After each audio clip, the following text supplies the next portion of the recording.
Ibu mertua unggah foto pernikahan siri di Facebook. Besoknya ku telepon notaris dan kuserahkan kunci rumah 20 miliar. Meninggalkan suamiku tanpa harta sepeser pun. Sebelum kita mulai lebih lanjut, yuk, tekan tombol suka, serta tombol subscribe agar tidak ketinggalan kisah menarik lainnya. Dan jangan lupa absen asal kota Bapak Ibu di kolom komentar. Semoga rezeki kita semua dilancarkan, kesehatan kita diberkahi, dan keluarga kita selalu harmonis dalam lindungannya. Amin. Kopi pagiku selalu terasa pas, hitam pekat tanpa sedikit pun gula. Aku Ranti, usiaku 32 tahun, dan aku sedang duduk di teras belakang rumahku, menatap kolam renang yang airnya pagi ini tenang sekali, hampir seperti cermin. Dari tempatku duduk, aku bisa melihat taman anggrek yang kurawat dengan sepenuh hati. Kata orang, rumah yang kutempati ini harganya 20 miliar. Angka yang fantastis, tapi buatku, rumah ini adalah segalanya, tempatku tumbuh, dan tempatku membangun mimpi. Aku sudah menikah dengan Bima, suamiku, selama 8 tahun. Bima 3 tahun lebih tua dariku, usianya 35. Kami bertemu saat aku sedang magang di kantornya, dan dia adalah manajer yang sedang naik daun. Singkat cerita, kami menikah, dan Bima pindah ke rumahku. Ya, rumah ini 100% milikku, peninggalan utuh dari almarhum papa. Bima datang hanya membawa koper dan cintanya. Setidaknya, dulu aku yakin dia membawa cinta. 8 tahun ini, hidupku terasa sempurna di permukaan. Aku berhenti dari pekerjaanku sebagai desainer interior untuk fokus mengurus rumah sebesar ini. Bima, karirnya makin meroket. Dia sekarang direktur di perusahaannya. Dia gagah, bicaranya santun, dan dia adalah tipe suami yang akan membuat iri semua teman arisanku. Kami belum dikaruniai anak, tapi kami punya segalanya. Rumah mewah, 2 mobil Eropa di garasi, dan jadwal liburan rutin ke luar negeri. Tapi, kesempurnaan itu mulai retak, pelan-pelan, dari sudut yang tidak kuduga. Semuanya dimulai sekitar 6 bulan yang lalu. Bima yang kukenal mulai terasa asing. Dulu, dia adalah pria yang paling tidak bisa jauh dariku. Kalau aku sedang di dapur, dia akan memelukku dari belakang. Kalau aku sedang membaca buku, dia akan merebahkan kepalanya di pangkuanku. Sekarang, jangankan memeluk, menyapaku saja rasanya seperti kewajiban. Perubahan paling jelas adalah jam pulangnya. Suamiku sekarang punya hobi baru, lembur. Awalnya, dia pulang jam 8 malam, lalu mundur jadi jam 10. 3 bulan terakhir, dia baru akan memutar kunci pintu rumah jam 1, bahkan kadang jam 2 pagi. Alasannya selalu sama. Rapat penting, MA, ada proyek baru, atau klien dari luar negeri, beda jam. Aku, sebagai istri yang berusaha baik, tentu saja percaya. Awalnya, aku akan menunggunya pulang, menghangatkan makan malamnya, menyiapkan air hangat untuk mandinya. Tapi Bima selalu menolak dengan halus. Aku capek banget. MA, aku sudah makan di luar tadi. Kamu tidur saja duluan, nggak usah nungguin. Lama-lama, alasan, lemburnya jadi semakin tidak masuk akal. Masa ia hari Sabtu dan Minggu juga harus ke kantor? Katanya, ada audit dadakan. Audit macam apa yang dilakukan di hari Minggu? Apa kantornya sekalian buka warung kopi? Pernah sekali aku mencoba bercanda, saat dia pulang jam 2 pagi dengan wajah yang, anehnya, sangat segar. Aku yang pura-pura tidur, tiba-tiba bangun dan duduk di ranjang. Papa lembur apa habis nonton bola? Kok kayaknya senang banget. Bima kaget setengah mati. Ponsel yang dipegangnya hampir jatuh. Dia tertawa. Tapi tawanya kaku sekali. Kamu ini, MA, ya lembur. Lah, masa cari hiburan lain? Entah kenapa, kata, hiburan lain, itu menusuk telingaku. Belum lagi soal ponselnya. Ponsel Bima sekarang sudah seperti arsip rahasia negara, tidak boleh disentuh sembarangan. Dulu, ponselnya sering tergeletak di meja kopi, aku bebas memakainya kalau mau pesan makanan daring. Sekarang, Ponsel itu tidak pernah lepas dari genggamannya. Kalau dia mandi, ponselnya ikut masuk kamar mandi, katanya, sambil dengerin berita. Sejak kapan suamiku yang hobinya main golf jadi suka dengar berita di kamar mandi? Kata Sandi, ponselnya juga diganti. Aku tahu karena pernah sekali aku iseng membukanya. Mau melihat jam. Ternyata polanya sudah berubah. Saat kutanya, jawabannya santai. Oh iya, itu diganti sama orang IT kantor. MA, wajib. Katanya demi keamanan data perusahaan. Begitu ya? Keamanan data perusahaan sampai segitunya. Aku berusaha keras membuang semua pikiran negatif. Aku benci diriku yang mendadak jadi pencuriga. Aku mencoba meyakinkan diriku sendiri. Bima mungkin memang sedang stres di kantor. Pria di usia 35 tahun memang sedang di puncak ambisinya. Wajar kalau dia fokus bekerja. Mungkin aku yang terlalu sensitif. Mungkin aku yang kurang perhatian. Aku mencoba mengubah penampilanku. Aku mulai rajin ke salon. Mencoba perawatan wajah yang harganya bikin dompet menangis. Aku membeli beberapa baju tidur baru yang sedikit berbeda dari biasanya. Aku berharap Bima akan sadar. Akan memujiku seperti dulu. Apa hasilnya? Nil. Dia cuma melirikku sekilas dan bilang, Mama cantik, tapi aku ngantuk banget. Besok pagi harus berangkat pagi. Lalu dia membalikan badan dan tidur memunggungiku. Rasanya seperti disiram air es. Kami tidur seranjang. Tapi di antara kami terasa ada lautan yang sangat dalam. Yang paling membuatku sedih bukan cuma soal jam pulangnya, atau ponselnya yang rahasia, tapi sikapnya. Dia ada di rumah, tapi jiwanya tidak ada. Saat kami makan malam bersama, kalau kebetulan dia pulang cepat, matanya tidak pernah lepas dari layar ponsel. Aku bercerita soal tamanku, soal teman arisanku, dia hanya menjawab, oh ya, atau, bagus, deh. Dia sudah tidak pernah menanyakan hariku. Dia sudah tidak pernah tertawa lepas melihat kelakuanku yang kadang konyol. Dulu, aku sering salah membedakan jahe dan lengkuas kalau memasak. Bima akan tertawa terbahak-bahak sambil bilang, "Gak apa-apa, MA. Yang penting masaknya pakai cinta." Sekarang, aku memasak makanan kesukaannya. Dia hanya makan 2-3 suap. Aku lagi gak selera. MA. Asam lambungku kumat. Asam lambung? Sejak kapan dia punya asam lambung? Yang aku tahu, dia punya lambung karet yang bisa menampung apa saja. Di depan teman-teman dan keluarga besar, Bima masih memainkan perannya dengan sempurna. Dia akan menggenggam tanganku, merangkul pinggangku, dan memamerkan aku sebagai istri kesayangannya. Tapi begitu kami di mobil dalam perjalanan pulang, tangannya akan lepas.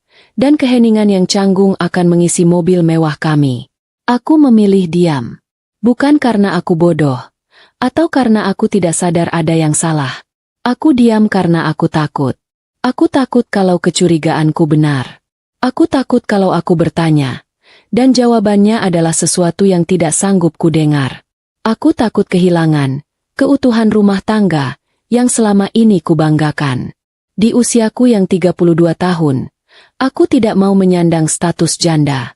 Kegelisahan ini mulai merusak tidurku. Berat badanku turun 3 kilo dalam sebulan. Aku jadi sering melamun. Para asisten rumah tangga di rumah ini pasti sadar. Tapi mereka tidak berani bertanya. Kopi di cangkirku sekarang sudah benar-benar dingin. Warnanya hitam pekat. Dan rasanya pahit sekali. Persis seperti apa yang kurasakan di dalam hatiku. Pagi ini Bima pamit lagi. Katanya, ada urusan mendadak keluar kota. Dia mencium keningku sangat cepat. Ciuman yang terasa hambar, seperti formalitas belaka. Aku menatap punggungnya yang tegap menghilang di balik pintu. Rumah 20 miliar ini tiba-tiba terasa sangat hampa dan dingin. Hening sekali. Aku sendirian. Lagi. Untuk mengusir sepi, kuambil ponselku. Niatku cuma satu, melihat-lihat kabar teman di media sosial. Mencari sedikit hiburan. Aku tidak tahu bahwa hiburan yang kucari pagi ini justru akan menjadi awal dari badai terbesar dalam hidupku. Aku punya satu hiburan lain selain taman anggrekku yaitu ibu mertuaku. Namanya Ibu Ratih, tapi jangan panggil dia Oma atau Nenek kalau tidak mau kena semprot. Usianya 58 tahun, tapi jiwanya mungkin masih merasa 28 tahun, lengkap dengan segala dramanya. Ibu Ratih ini adalah alasan kenapa aku sangat paham alur cerita sinetron di televisi. Berinteraksi dengannya setiap minggu sudah seperti menonton episode baru. Sejak 8 tahun lalu aku resmi menikah dengan Bima, putranya. Aku merasa Ibu Ratih tidak pernah 100% menerimaku. Aku tahu sekali alasannya. Bima, di matanya, adalah putra mahkota, pria paling sempurna yang pernah berjalan di muka bumi. Sedangkan aku hanyalah wanita beruntung yang kebetulan punya rumah seharga 20 miliar peninggalan orang tuaku. Di mata Ibu Ratih, Bima itu menurunkan standarnya dengan menikahiku. Padahal kalau pakai logika orang waras, Bima yang justru naik kelas dengan pindah ke rumahku ini. Tapi, sudahlah, aku malas berdebat kusir soal itu.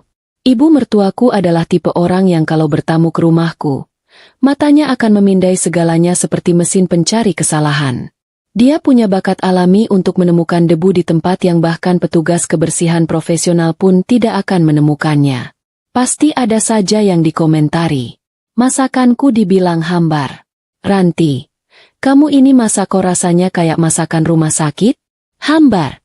Bima itu sukanya yang medok, yang bumbunya berani, kayak masakan mama.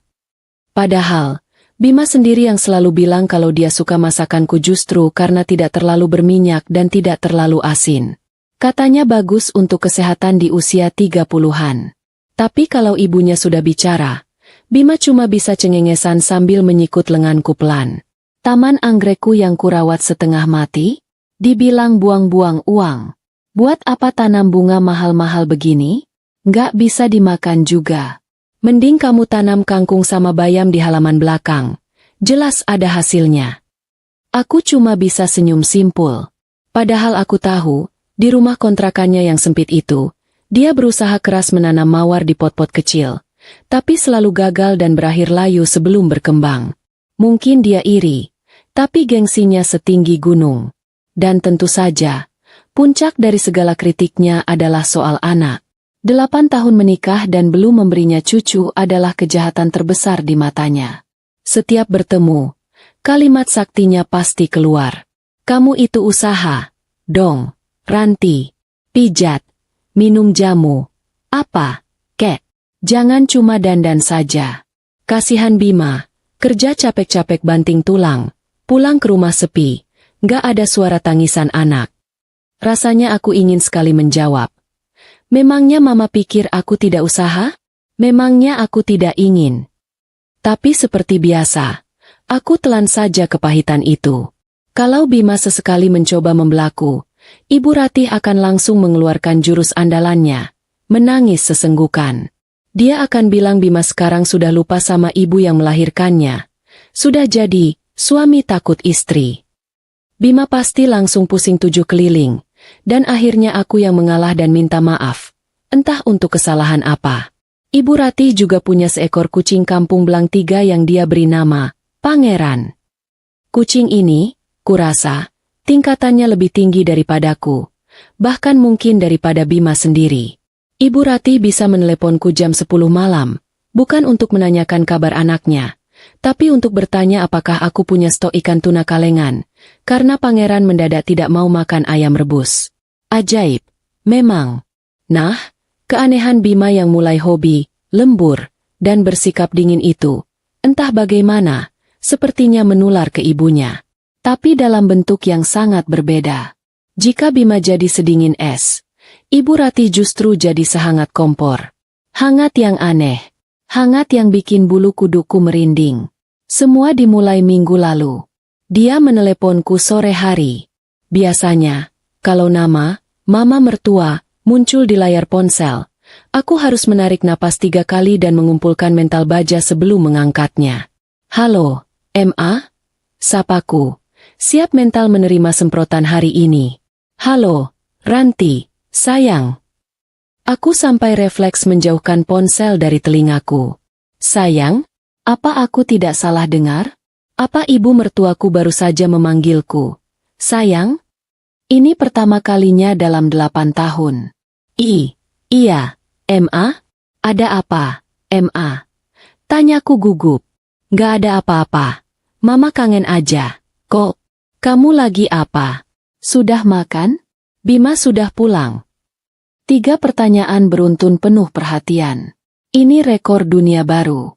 Biasanya dia menelepon cuma ada 2 alasan.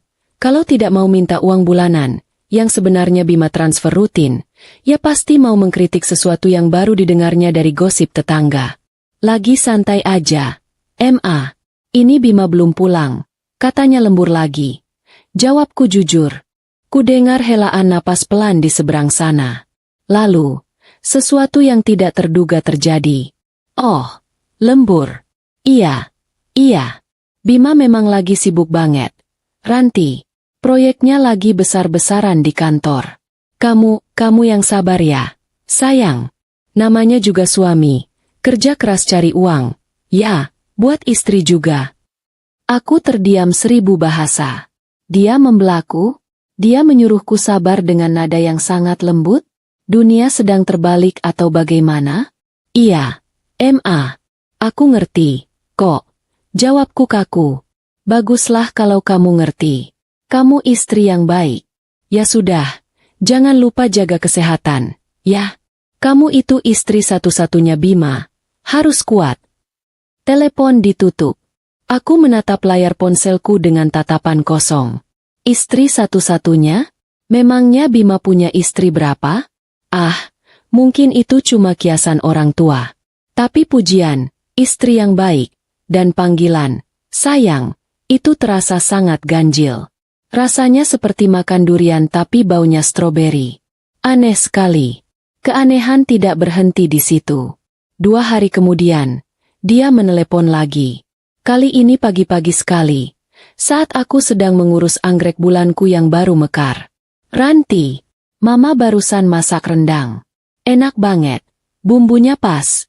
Mama kirim pakai ojek daring. Ya, buat makan siang Bima. Dia pasti suka banget. Lagi-lagi aku bingung.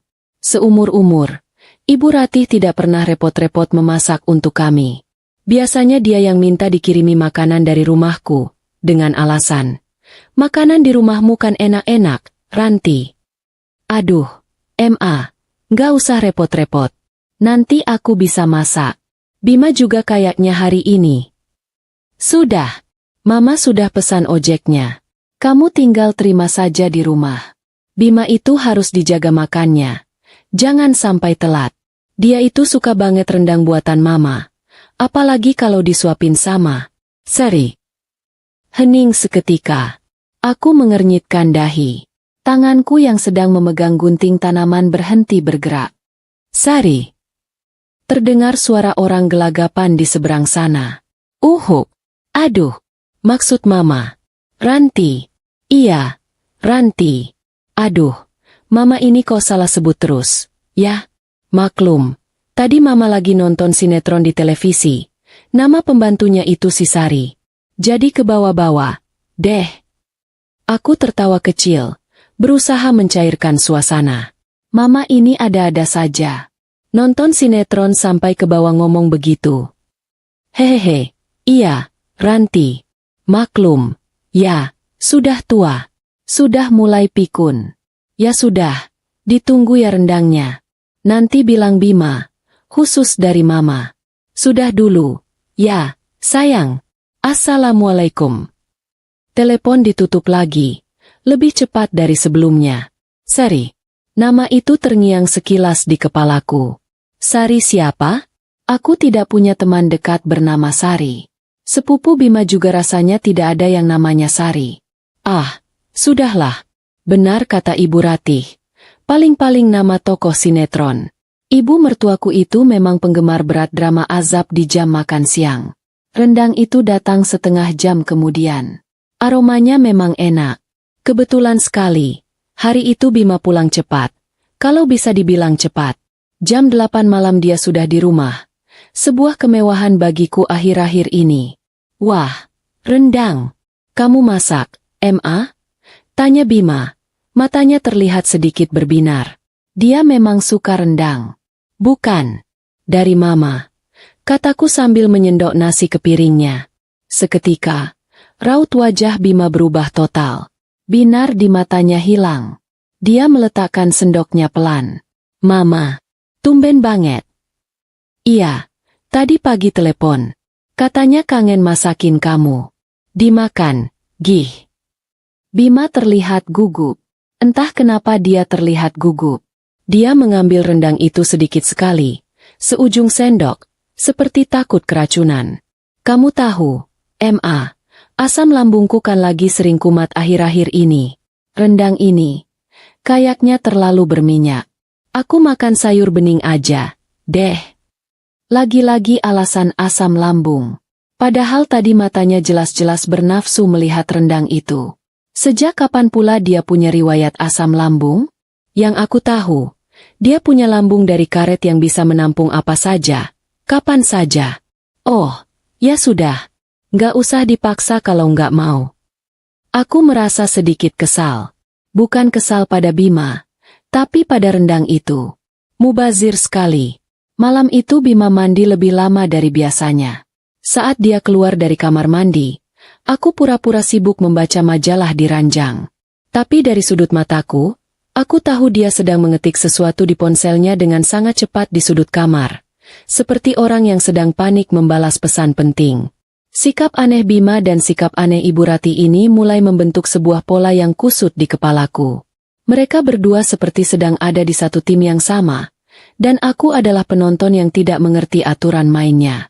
Ibu Ratih yang mendadak jadi super baik dan penuh perhatian. Bima yang mendadak punya 1000 alasan untuk menghindar dan penyakit asam lambung misterius. Aku mencoba menceritakannya pada Bima keesokan paginya, sekadar untuk melihat reaksinya. Pak, akhir-akhir ini Mama telepon aku terus. Deh, agak aneh. Tahu, masa kemarin beliau salah sebut namaku jadi Sari. Bima sedang memakai dasi di depan cermin. Gerakan tangannya langsung kaku. Simpul dasi di tangannya berhenti bergerak. Sari? Tanyanya. Suaranya sangat pelan, hampir seperti berbisik. Iya. Katanya sih nama tokoh sinetron yang lagi ditontonnya. Ada-ada aja, ya. Kataku sambil tertawa hambar. Mencoba melihat apakah dia akan ikut tertawa. Bima tidak tertawa. Dia memaksakan seulas senyum yang terlihat lebih kaku dari dasi yang dipegangnya. Ah, Mama itu. Kamu tahu sendiri. Paling kangen sama sinetronnya. Nggak usah dipikirin. Mama memang sudah mulai pikun. Pikun, ya? Iya. Wajar. Usianya kan sudah mau 60. Sudah. Aku berangkat. Ya. Ada rapat pagi ini. Dia mencium keningku sangat terburu-buru. Bahkan tidak sampai sedetik. Dan langsung pergi. Ya, itu adalah jawaban yang paling masuk akal. Itu adalah jawaban yang ingin ku dengar. Ibu mertuaku yang sinis itu mendadak baik karena dia mulai pikun. Dia salah sebut nama karena terlalu banyak nonton sinetron. Bima yang jadi aneh karena dia sedang stres berat mengurus proyek besar di kantor. Semua ada penjelasannya. Semua baik-baik saja. Aku meyakinkan diriku sendiri berkali-kali hari itu. Aku harus percaya pada suamiku. Aku harus maklum pada mertuaku yang sudah berumur. Aku kembali ke rutinitasku yang hampa. Mengurus rumah 20 miliar yang megah ini sendirian. Menyiram anggrek-anggrekku yang cantik. Menunggu suamiku pulang lembur dengan alasan asam lambungnya yang kumat. Aku mencoba mengabaikan sinyal-sinyal aneh itu. Aku menganggap keramahan baru ibu mertuaku sebagai angin segar. Meski angin itu terasa palsu dan beraroma aneh. Aku menganggap kesalahan sebut nama, Sari, itu sebagai lelucon orang tua yang mulai pelupa. Aku bodoh sekali. Aku tidak sadar bahwa, pikunnya ibu mertuaku, dan salah sebutnya nama, Sari, itu, bukanlah lelucon sama sekali. Itu adalah sebuah petunjuk. Sebuah petunjuk besar yang sedang berusaha ditutupi rapat-rapat olehnya dan Bima. Dan aku, Ranti, si istri yang lugu, si menantu yang penurut, sedang berjalan lurus menuju jebakan terbesar dalam hidupku. Jebakan itu tidak kusadari, sampai pagi itu. Pagi yang tenang, saat aku sedang menyeruput kopi pagiku, dan iseng membuka aplikasi Facebook di ponselku. Kopi pagiku tinggal setengah cangkir. Sudah mulai mendingin. Aku masih duduk di teras belakang, di kursi rotan kesayanganku yang empuk. Pagi ini Bima tidak ada di rumah. Dia pamit 3 hari yang lalu. Katanya ada dinas luar kota, mendadak ke Surabaya, mengurus proyek penting yang tidak bisa ditunda. Rumah 20 miliar ini terasa semakin besar dan hampa kalau aku sendirian. Suara burung-burung di taman anggrekku terdengar riuh, tapi hatiku tetap saja terasa sepi. Untuk membunuh waktu, kuambil ponselku dari meja. Niat awalku sebenarnya mau mencari ide resep masakan di internet. Mungkin mencoba masak kepiting saus Padang hari ini. Tapi jariku, entah dapat perintah dari mana, malah lincah membuka aplikasi biru berlogo huruf F, itu Facebook. Tempatku biasanya cuma melihat foto-foto lama teman kuliah, atau menonton video kucing lucu yang suka menjatuhkan barang. Berandaku penuh seperti biasa. Foto teman SMA yang baru saja lahiran anak ketiga. Iklan panci anti lengket yang katanya bisa dipakai memasak tanpa minyak. Video tutorial memakai riasan wajah yang kelihatannya gampang. Tapi kalau dicoba pasti hasilnya mirip ondel-ondel. Aku menggeser layar ke atas. Malas-malasan. Mataku masih setengah mengantuk. Belum sepenuhnya sadar. Lalu, mataku berhenti di satu unggahan. Unggahan baru. Mungkin baru beberapa menit yang lalu. Unggahan dari Ibu Ratih, mama mertuaku. Beliau memang baru-baru ini rajin sekali main Facebook. Mungkin karena kesepian di rumah kontrakannya. Biasanya dia cuma mengunggah foto kucing kesayangannya si pangeran yang sedang tidur. Atau keluhan soal cuaca panas yang bikin cucian tidak kering-kering. Tapi foto kali ini sangat berbeda. Itu adalah foto pernikahan. Aku mengernyitkan dahi. Foto pernikahan siapa? Fotonya terlihat sangat jelas. Diambil pakai kamera yang bagus. Ada pelaminan sederhana tapi elegan. Penuh dengan hiasan bunga mawar putih dan melati. Di tengah pelaminan itu, berdiri 2 orang pengantin. Yang laki-laki, aku kenal sekali. Itu Bima, suamiku. Dia memakai baju pengantin adat Sunda warna putih bersih, lengkap dengan bendo di kepalanya. Dia terlihat sangat gagah. Dan dia tersenyum. Senyum lebar dan bahagia yang sudah lebih dari 6 bulan ini tidak pernah kulihat di rumah ini. Jantungku rasanya berhenti berdetak sepersekian detik. Aku mengucek mataku berkali-kali. Apa aku salah lihat? Apa ini foto pernikahan kami 8 tahun yang lalu? Bukan. Baju pernikahan kami dulu warnanya merah marun, dan Bima 8 tahun lalu, jujur saja, pipinya sedikit lebih tembem dari yang di foto ini. Ini Bima yang sekarang. Bima yang katanya sedang dinas di Surabaya. Di samping Bima, berdiri seorang perempuan. Jelas sekali itu bukan aku. Perempuan ini jauh lebih muda. Mungkin usianya baru pertengahan 20-an. Kulitnya putih mulus. Wajahnya cantik sekali. Dan dia memakai siger perak yang berkilauan di kepalanya. Dia memeluk lengan Bima dengan sangat mesra. Dan Bima balas menatapnya dengan tatapan memuja. Keduanya tersenyum bahagia menatap lurus ke kamera. Bukan cuma mereka berdua. Di samping kiri Bima, berdiri dengan gagahnya, adalah Ibu Ratih. Ibu mertuaku tersenyum bangga sekali. Mulutnya terbuka lebar, sambil mengacungkan kedua jempolnya ke arah kamera. Dia memakai kebaya baru warna hijau lumut yang terlihat mahal dan berkilauan. Ponsel di tanganku terasa bergetar hebat. Oh, bukan. Bukan ponselnya yang bergetar. Itu tanganku yang mulai gemetar hebat. Tidak terkendali. Cangkir kopi di meja masih aman. Tapi duniaku baru saja terbelah jadi 2. Nafasku tercekat di tenggorokan. Ini apa? Ini acara apa? Ulang tahun perusahaan pakai baju adat? Tidak mungkin. Ini pelaminan sungguhan. Ini pernikahan sungguhan. Mataku yang mulai kabur karena genangan air mata. Kupaksa untuk fokus. Aku harus membaca keterangan foto yang ditulis oleh Ibu Ratih. Tulisannya singkat saja, tapi rasanya seperti palu godam raksasa yang menghantam langsung ke kepalaku. Alhamdulillah. Sah. Selamat ya, Bima dan Sari. Akhirnya Mama dapat cucu juga. Bahagia selalu. Anak-anakku. Sari. Sai. Nama itu. Nama yang tempo hari ibu mertuaku salah sebut saat meneleponku soal rendang. Nama yang katanya nama pembantu di sinetron. Nama yang membuat Bima kaku saat sedang memakai dasi. Jadi, Sari, itu bukan tokoh sinetron. Sari, itu nyata. Dan dia sekarang, menurut foto terkutuk ini, adalah istri baru suamiku. Jariku yang gemetar seperti kesetrum, bergerak ke kolom komentar. Aku butuh kepastian. Aku harus memastikan ini bukan lelucon gila. Dan di sanalah neraka yang sebenarnya terbuka lebar-lebar. Kolom komentar itu sudah ramai. Padahal fotonya baru diunggah. Tante Bima dari kampung berkomentar. Loh, Buk Ratih? Ini Bima nikah lagi? Bukannya istrinya sudah ada, si Ranti. Dan Ibu Ratih, dengan bangganya, membalas komentar itu cepat sekali. Tidak apa-apa, Budhe. Daripada zina. Ini nikah siri, sudah sah secara agama. Yang penting bisa kasih cucu buat Mama. Teman arisan Ibu Ratih ikut berkomentar.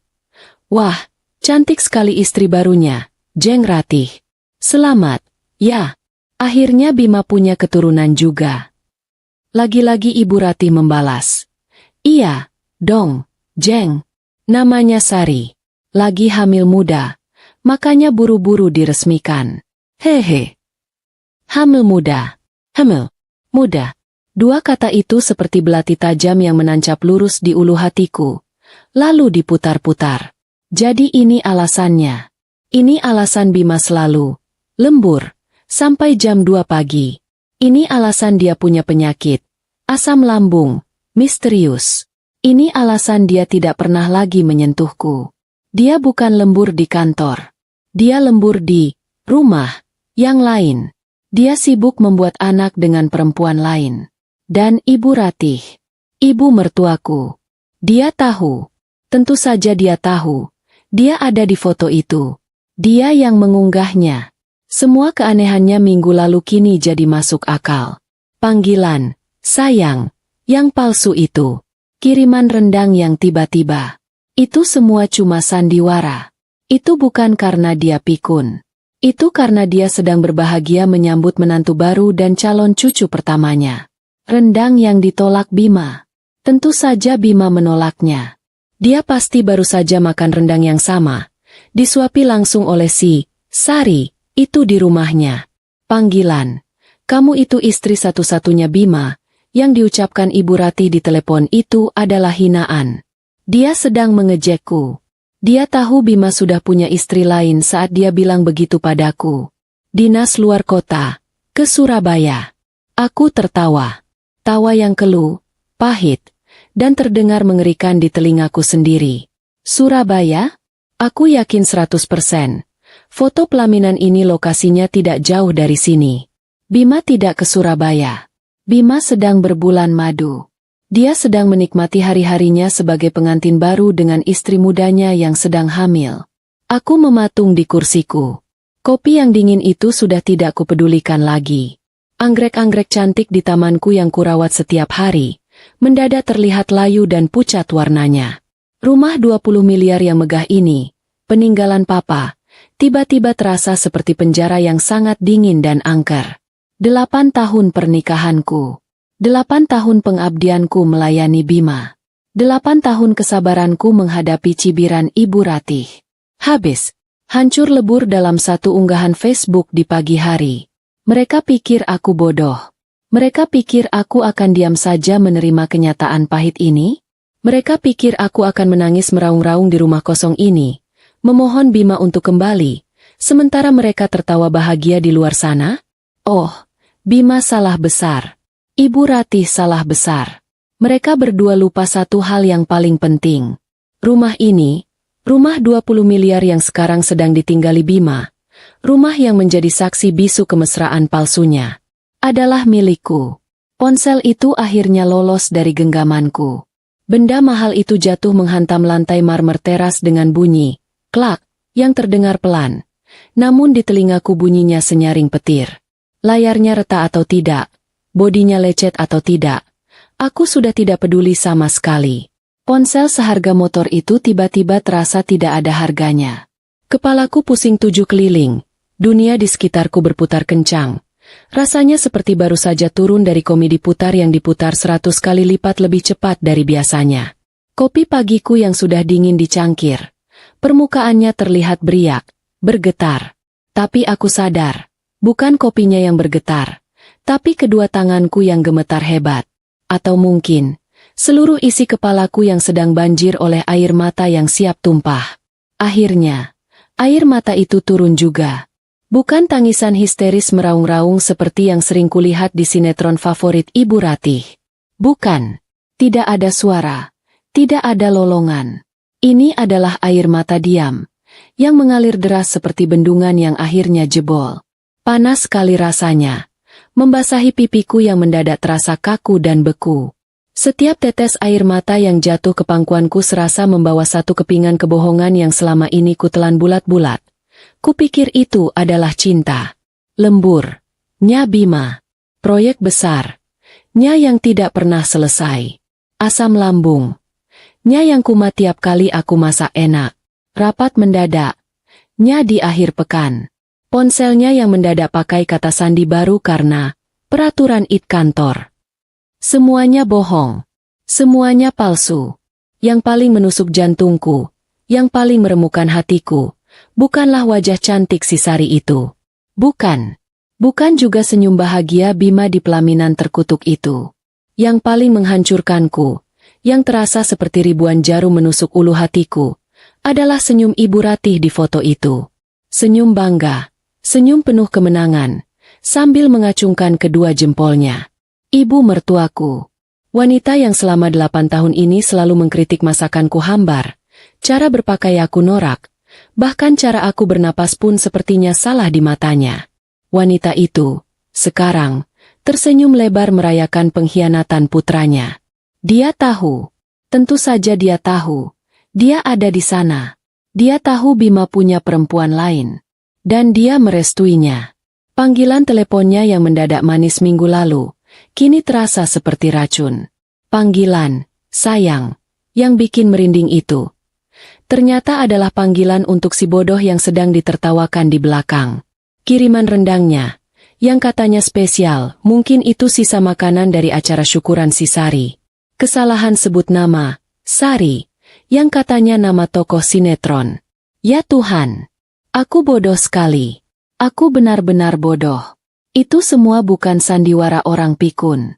Itu adalah sandiwara seorang sutradara ulung yang sedang memastikan pemain utamanya, yaitu aku, si istri lugu, tidak curiga, sementara dia mempersiapkan adegan puncak di belakang panggung. Mereka bersekongkol. Suamiku, Bima, dan Ibu Ratih, ibunya. Mereka berdua menipuku hidup-hidup. Aku tidak tahu berapa lama aku duduk mematung di teras. Mungkin 10 menit. Mungkin sudah 1 jam. Aku tidak merasakan dinginnya udara pagi lagi. Tiba-tiba, air mataku berhenti mengalir. Begitu saja. Kering. Rasa sakit di hatiku yang tadinya panas membara seperti lahar, berubah jadi dingin. Dingin sekali, seperti sebongkah es yang tajam. Aku bangkit dari kursi rotan itu. Kakiku yang tadi lemas, sekarang terasa berat seperti diseret.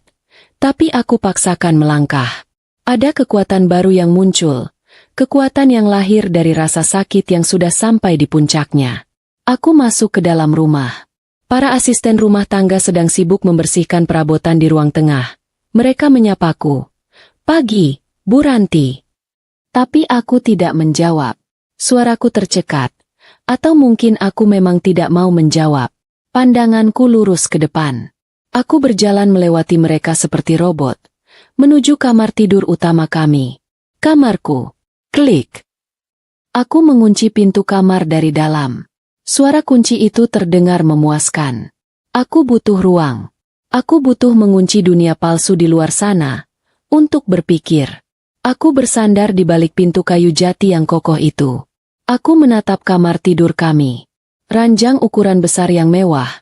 Tempatku tidur sendirian kedinginan selama 6 bulan terakhir. Meja rias cantik di sudut ruangan, tempat Bima biasa memakai dasinya setiap pagi, sambil berbohong soal rapat pagi. Lemari besar setinggi langit-langit, yang penuh dengan setelan jas mahalnya yang selalu kulondrikan dan kusiapkan dengan rapi. Semuanya, setiap sudut kamar ini, terasa memuakan. Setiap barang di kamar ini seperti sedang mengejekku. Aku berjalan pelan ke cermin besar yang menempel di pintu lemari. Aku menatap pantulanku sendiri. Ranti, 32 tahun. Wajahku pucat pasi, mataku bengkak dan merah, rambutku sedikit berantakan. Ini, ya? Ini hasil dari 8 tahun pengabdianku? Ini wajah perempuan yang baru saja dibuang suaminya? 8 tahun aku melayani Bima. Menyiapkan bajunya setiap pagi, memasak makanan kesukaannya, memijat punggungnya kalau dia bilang, capek lembur. Yang ternyata lembur bohongan di pelukan perempuan lain. 8 tahun aku sabar-sabarin hatiku menerima hinaan dan cibiran Ibu Ratih soal belum punya anak. Aku diam saat Bima mulai dingin dan menjauh. Aku ini istri atau pembantu gratis plus-plus? Kalau dihitung-hitung, gajiku selama 8 tahun jadi istri baik, ini berapa? Aku sudah mengorbankan karirku, waktuku, hatiku. Rasanya aku ingin sekali mengirim tagihan ke Bima. Tagihan lengkap dengan bunga, denda keterlambatan, dan biaya sakit hati yang tidak ternilai. Mereka pasti sedang meremehkanku di luar sana. Bima, Sari, dan Ibu Ratih. Trio bahagia itu. Mereka pasti berpikir aku sekarang sedang menangis meraung-raung di kamar ini, berguling-guling di lantai, putus asa. Mereka pikir aku akan menelepon Bima, memohon-mohon, mengemis cintanya kembali.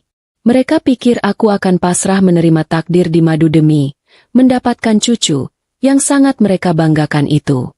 Mereka pikir aku akan diam saja, menelan pil pahit ini demi status, istri direktur, dan kenyamanan tinggal di rumah mewah ini.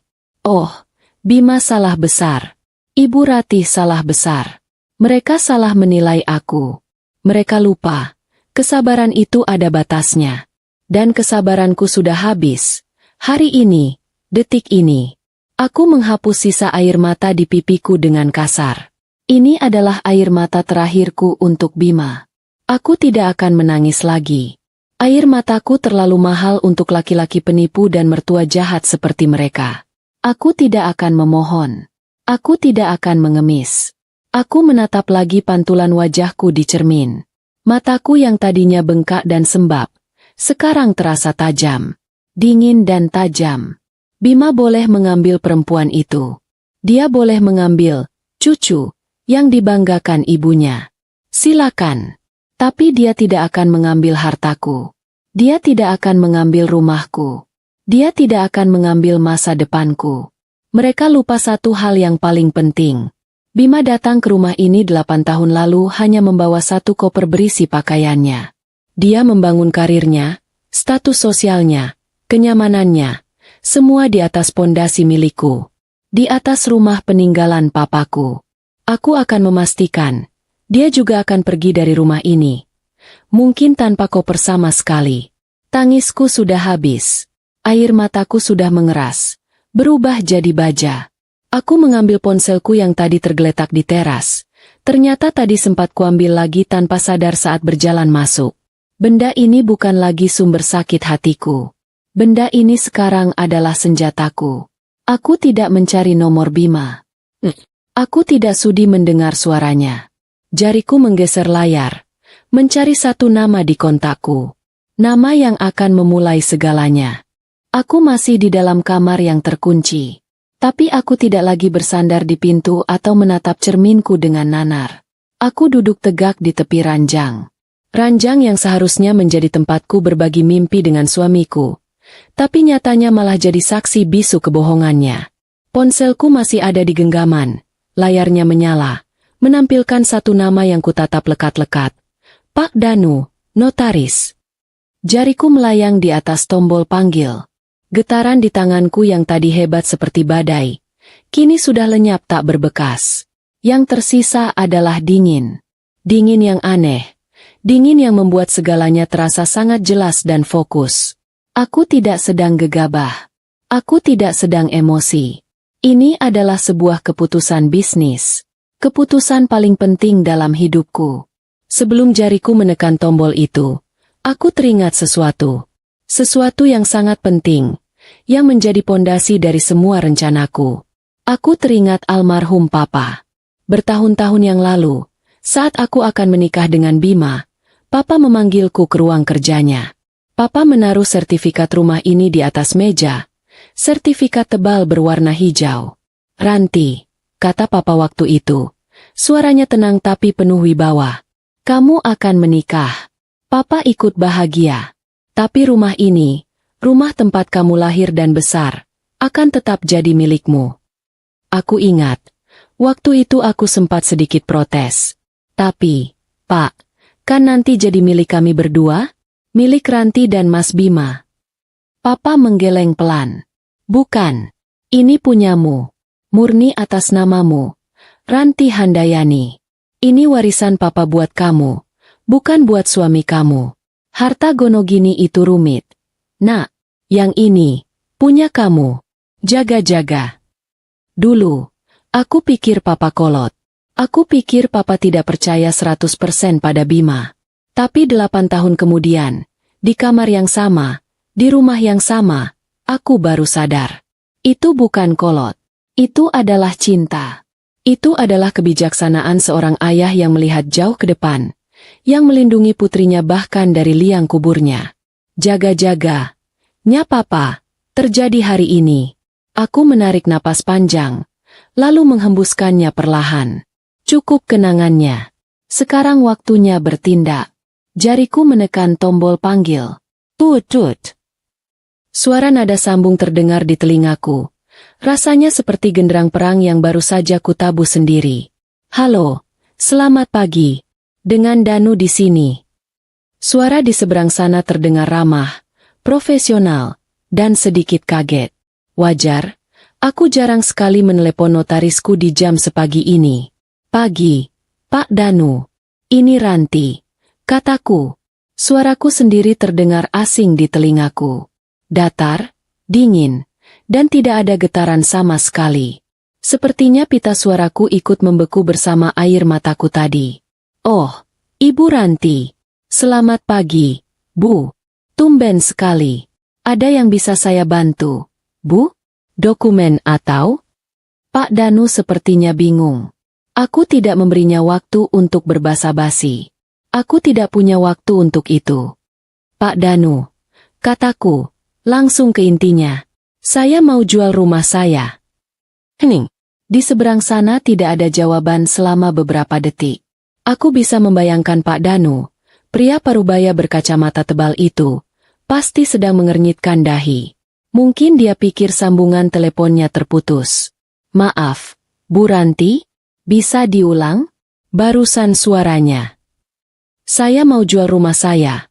Kuulangi, kali ini lebih pelan dan lebih jelas. "Rumah yang saya tempati sekarang. Yang di Pondok Indah." Apa, Bu?" Suara Pak Danu naik beberapa oktav. Jual rumah? Rumah yang 20 miliar itu. Bu, kenapa mendadak sekali? Apa ada masalah dengan Pak Bima?" Tentu saja ada masalah. Masalahnya besar sekali. Masalahnya sedang hamil muda dan baru saja sah secara agama. Tapi aku tidak akan menceritakan itu padanya. "Tidak ada masalah apa-apa, Pak," jawabku, masih dengan nada datarku. "Saya cuma mau jual. Cepat. Secepat mungkin. Kalau bisa, minggu ini juga laku." Pak Danu terbatuk di seberang sana. "Minggu ini, Bu? Ibu Ranti, ini bukan jual kacang rebus. Ini aset 20 miliar. Butuh proses, Bu. Iklan, penawaran, belum lagi." "Saya tidak mau pakai iklan." Potongku cepat. "Pak Danu, ingat Pak Haryono? Investor properti yang botak itu. Yang 3 tahun lalu ngebet sekali mau beli rumah ini? Yang katanya mau bikin galeri seni di sini? Yang waktu itu ditolak mentah-mentah sama Bima." "Pak Haryono." "Sebentar, Bu. Saya cek catatan saya." Terdengar suara kertas dibolak-balik. Ah, iya, Pak Haryono Wijaya. Betul, Bu. Beliau dulu sangat berminat. Tapi kan Pak Bima bilang. Bima tidak ada urusannya dengan ini, kataku. Kali ini ada sedikit penekanan dalam suaraku. Pak Danu, tolong dicek lagi sertifikat rumah ini. Atas nama siapa? Tentu saja atas nama Ibu. Ranti Handayani binti. Atas nama Ibu sendiri. Warisan murni. 100% milik Ibu. Pak Danu menjawab dengan tegas. Bagus, kataku. Itu artinya saya tidak butuh izin dari siapapun untuk menjualnya, kan? Termasuk dari suami saya. Lagi-lagi hening. Pak Danu pasti sedang mencium ada yang tidak beres. Secara hukum tidak, Bu. Ibu adalah pemilik tunggal yang sah. Ibu punya kuasa penuh. Bagus sekali, kataku. Jadi, tolong hubungi Pak Haryono itu hari ini juga. Bilang padanya, rumah ini saya lepas di harga 20 miliar, tunai. Tidak kurang sepeser pun. Saya yakin dia tidak akan menawar. Dia tahu harga tanah di sini naik gila-gilaan. Baik, Bu Ranti. Akan saya hubungi beliau setelah ini. Tapi, Bu, Ibu yakin 100%? Ini keputusan besar. Aku menatap pantulan diriku di cermin besar di depanku. Wajah pucat, mata bengkak. Tapi di balik semua itu, ada tatapan yang baru. Tatapan yang keras. Saya tidak pernah seyakin ini seumur hidup saya. Pak, tolong urus secepatnya. Dan satu hal lagi, Pak Danu. Iya, Bu. Tolong, jangan hubungi suami saya. Jangan beritahu Bima soal ini. Transaksi ini, antara saya dan Bapak, dan Pak Haryono. Mengerti? Terdengar helaan napas berat dari seberang. Saya mengerti, Bu Ranti. Saya notaris Ibu. Saya bekerja untuk Ibu. Akan saya laksanakan. Terima kasih, Pak Danu. Saya tunggu kabar baiknya secepatnya. Klik. Aku menutup telepon. Aku meletakkan ponselku di meja rias. Selesai. Langkah pertama sudah diambil. Suasana di kamar tidur mewah ini tiba-tiba terasa berbeda. Bukan lagi kamar yang angker dan memuakan. Ini adalah ruang komando. Ini adalah markas tempatku menyusun strategi. Aku berdiri, berjalan pelan ke jendela besar yang menghadap ke taman anggrekku. Di luar sana, matahari sudah mulai naik. Sinarnya mulai menghangatkan. Aku jadi penasaran. Apa yang sedang dilakukan Bima, Ibu Ratih, dan si Sari itu sekarang? Mungkin mereka sedang sarapan bersama di rumah kontrakan baru mereka. Tertawa-tawa bahagia. Mungkin Ibu Ratih sedang mengelus-elus perut si Sari, membayangkan cucu pertamanya. Mungkin Bima sedang menyuapi istri barunya. Penuh cinta. Mereka sedang merayakan kemenangan mereka. Mereka tidak tahu, di Pondok Indah, aku, Ranti Handayani, baru saja mencabut fondasi rumah yang selama ini menopang kemewahan mereka. Aku tersenyum. Senyum pertamaku hari ini. Senyum yang dingin, pahit, tapi entah kenapa, terasa sangat memuaskan. Aku membuka kunci pintu kamar. Sudah waktunya keluar. Saat aku membuka pintu, Embok Inah, asisten rumah tangga yang sudah bekerja paling lama denganku, kebetulan lewat. Dia menatapku dengan wajah penuh kekhawatiran. Ibu pucat sekali. Ibu sakit? Mau saya buatkan teh hangat? Tanyanya pelan. Matanya menatap mataku yang bengkak. Aku menggeleng pelan. Tidak perlu, Embok. Terima kasih. Aku berjalan melewatinya. Tapi, Bu. Aku berhenti melangkah, tapi tidak menoleh. Embok Inah, kataku. Suaraku masih sedingin tadi. Tolong panggilkan semua yang bekerja di rumah ini. Pak Udin tukang kebun, Ratmi, Yanto sopir. Semuanya. Suruh kumpul di ruang tengah dalam 5 menit. Ada yang mau saya bicarakan. Embok Inah terdengar kaget. Semua, Bu? Sekarang juga? Iya, sekarang. Kataku tegas. Baik, Bu. Embok Inah langsung bergegas pergi, setengah berlari. Aku melanjutkan langkahku menuju ruang tengah. Ada banyak hal yang harus kupersiapkan sebelum rumah ini laku. Dan aku butuh bantuan mereka semua. 5 menit kemudian, aku sudah duduk di sofa bludruku yang paling mahal di ruang tengah. Di depanku, Embok Inah, Ratmi si tukang masak, Pak Udin tukang kebun, dan Yanto sopir, berdiri menunduk. Wajah mereka tegang. Aku bisa merasakan kebingungan mereka. Dikumpulkan mendadak di jam kerja begini oleh nyonya rumah yang matanya bengkak. Pasti bukan pertanda baik. Mereka mungkin mengira aku akan memarahi mereka karena ada pekerjaan yang tidak beres. Aku menatap mereka satu persatu. Mereka adalah orang-orang baik yang sudah menemaniku bertahun-tahun. Bahkan Embok Inah sudah bekerja sejak aku masih gadis. Mereka lebih mengenalku daripada Bima. Saya kumpulkan kalian. Aku memulai. Suaraku masih saja datar, tanpa emosi, karena ada kabar yang sangat penting. Mereka semua menahan napas. Aku menarik napas panjang. Saya akan menjual rumah ini.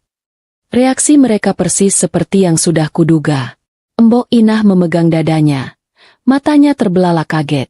Ratmi menutup mulutnya dengan kedua tangan. Pak Udin yang biasanya tegap, bahunya langsung terlihat turun.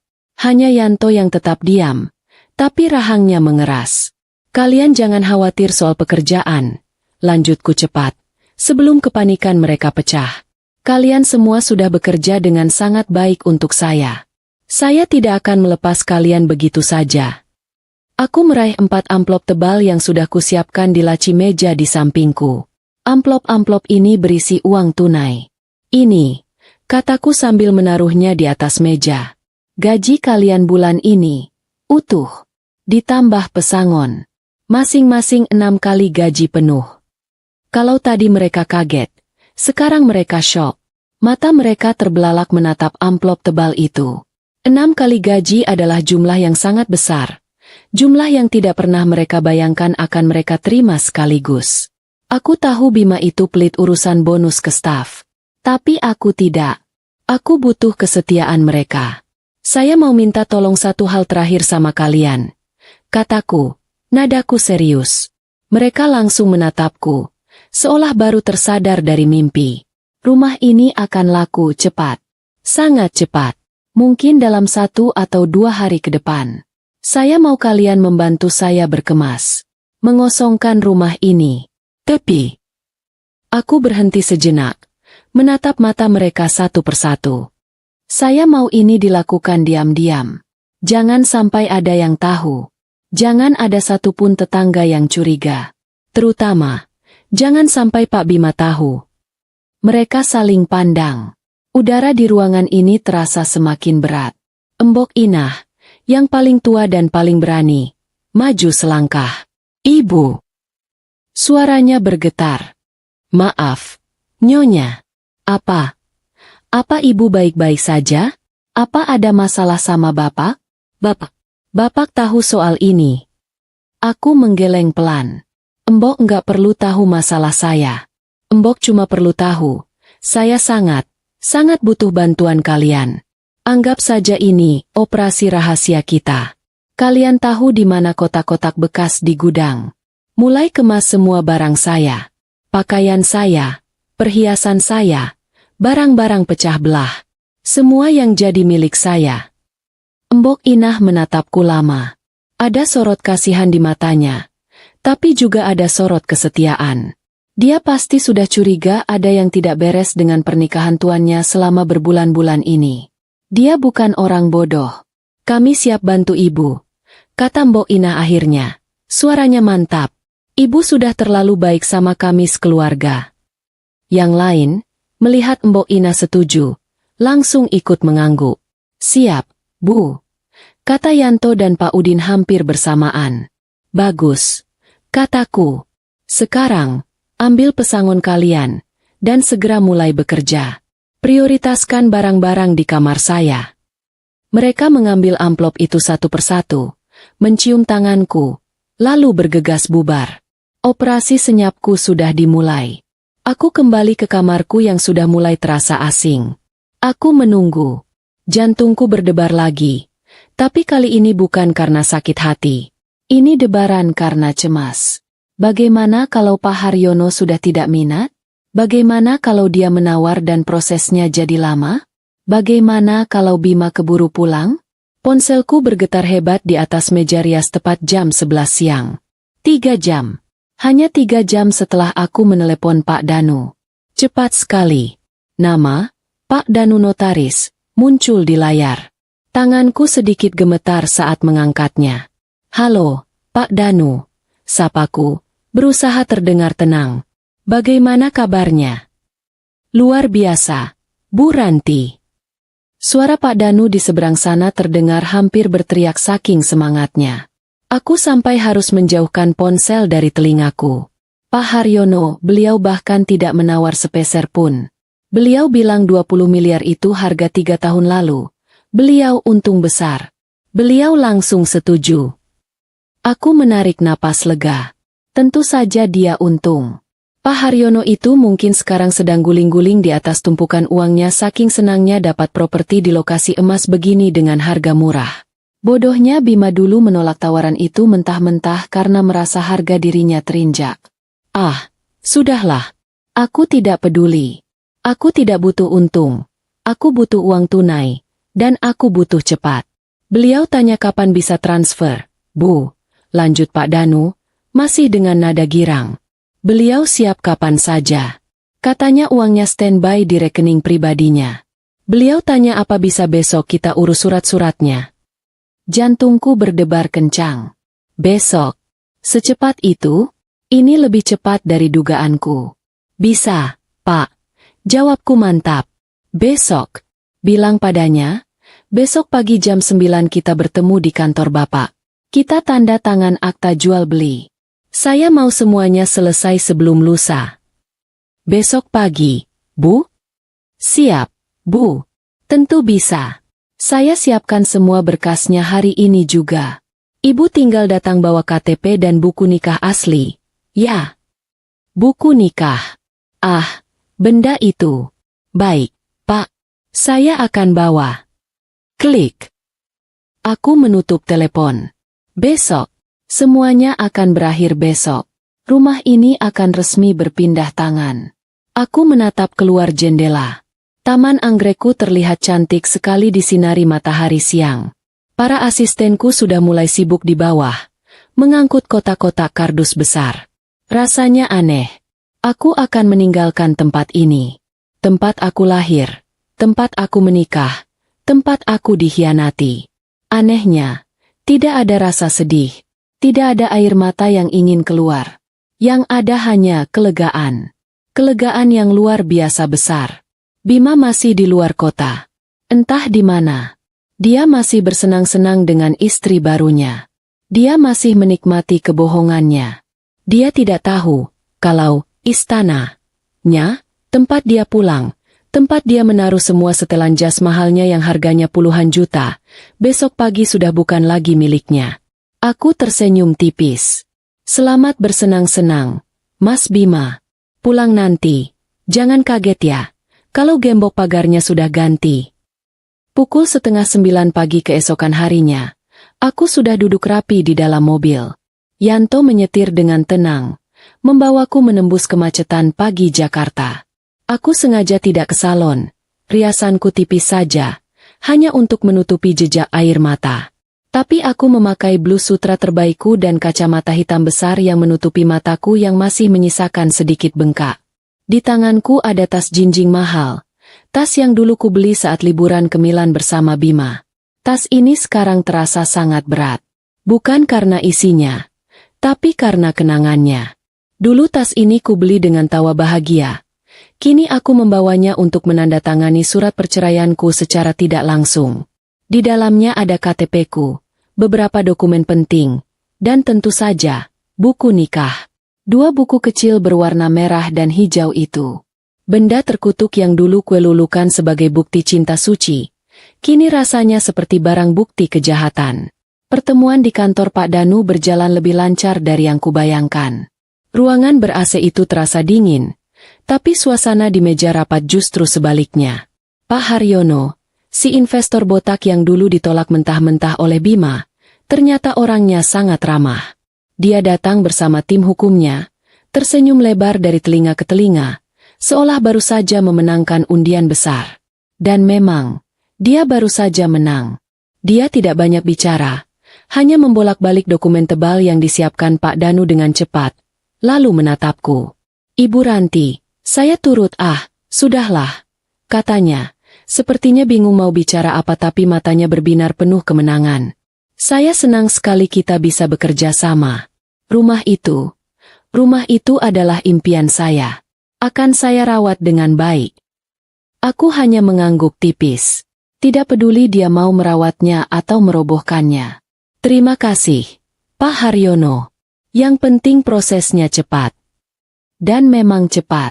Cepat sekali. Tepat jam 10 pagi. Tanda tangan terakhir dibubuhkan di atas meterai. Pak Danu menggeser tumpukan dokumen itu. Akta jual beli sudah sah. Pak Haryono berdiri, menjabat tanganku erat. "Sudah saya transfer, Bu. Real time. Silakan dicek." Ponselku bergetar di dalam tas. Aku mengeluarkannya dengan gerakan yang terasa kaku. Sebuah pesan singkat dari bank masuk. Jantungku rasanya berhenti berdetak sedetik. Angka yang kulihat di layar ponselku begitu panjang, begitu banyak nolnya. Sampai-sampai aku harus membacanya 3 kali untuk meyakinkan diriku. 20 miliar. Tunai. Utuh. Uang itu sekarang ada di rekening pribadiku. Rekening bank swasta yang kubuka diam-diam tanpa sepengetahuan Bima sebulan lalu. Rekening yang tidak pernah dia tahu ada. Aku menarik napas panjang di dalam mobil dalam perjalanan pulang. Yanto menjalankan mobil dalam diam, seolah mengerti aku butuh ketenangan. Rasanya aneh. Aku sekarang perempuan yang sangat kaya. Lebih kaya dari suamiku yang direktur itu. Tapi aku juga perempuan yang baru saja kehilangan rumah tangganya. Kehilangan 8 tahun hidupku. Aku tidak tahu harus merasa sedih atau senang. Yang kurasakan hanyalah hampa. Tapi hampa yang melegakan. Hampa yang terasa seperti sebuah awal baru. Begitu tiba di rumah, suasananya benar-benar seperti markas militer yang sedang bersiap pindah dalam senyap.